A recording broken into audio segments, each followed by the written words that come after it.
Саламатсыңдар ма балалар? Дүниетану сабағын бастаймыз. Бүгінгі тақырып біздің мектеп. Оқу мақсаты мектептегі оқу және оқудан тыс әрекет түрлерін түсіндіру. Бағалау критерийлері. Мектеп туралы сипаттама бере аласыңдар. Мектеп кабинеттерін айта алып, мамандық иелерін атай аласыңдар. Білімнің адам өміріндегі маңыздылығын айтасыңдар. Экранға назар аударайық.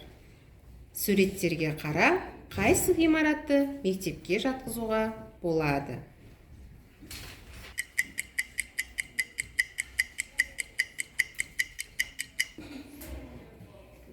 Дұрыс айтасыңдар балалар.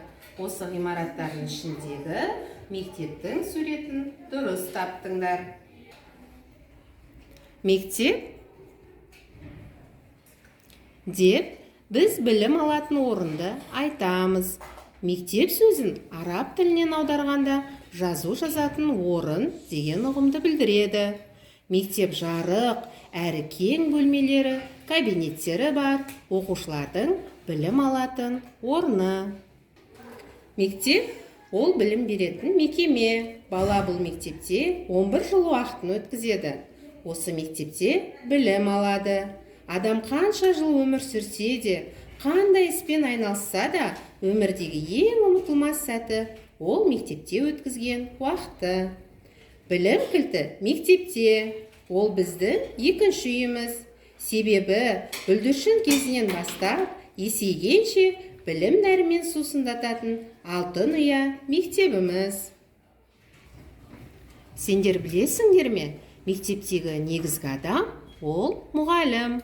Ол білім беріп қана қоймайды, сонымен бірге ізденуге де үйретеді. Балалар, мектепте мұғалімнен басқа қандай мамандық иелері жұмыс жасайды деп ойлайсыңдар? Дұрыс айтасыңдар балалар. Мектепте мұғалімнен басқа медбикелер, аспазшылар, дене шынықтыру пән мұғалімдері және еден жуушы, кітапханашы, психолог және тағы басқа мамандық иелері бар. Енді балалар, мектеп кабинеттерімен таныс болайық. Мектепте әртүрлі пән кабинеттері бар. Және асхана бар, спорт залы, кітапхана және басқа түрлі кабинеттер орналасқан. Мектепке не үшін келесің деген сұраққа балалар өздеріңдей оқушылар әртүрлі жауап беріпті. Сол жауаптармен таныс болайық. Дәурен, мен мектепке анам мәжбүрлеген соң ғана барамын. Егер қолқа салмаса, бармас едім деді. Алайжан болса, менің мектепке баратын себебім үлкен болғым келеді.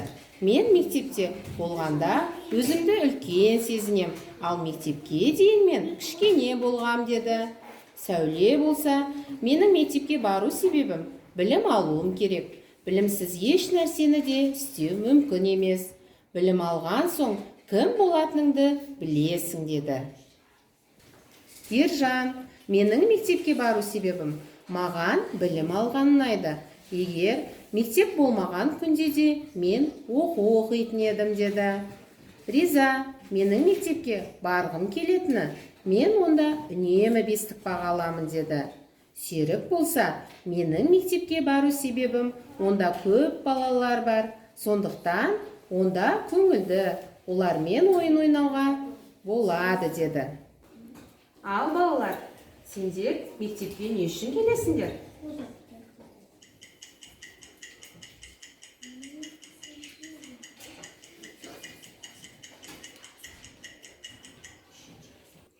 Дұрыс айтасыңдар балалар.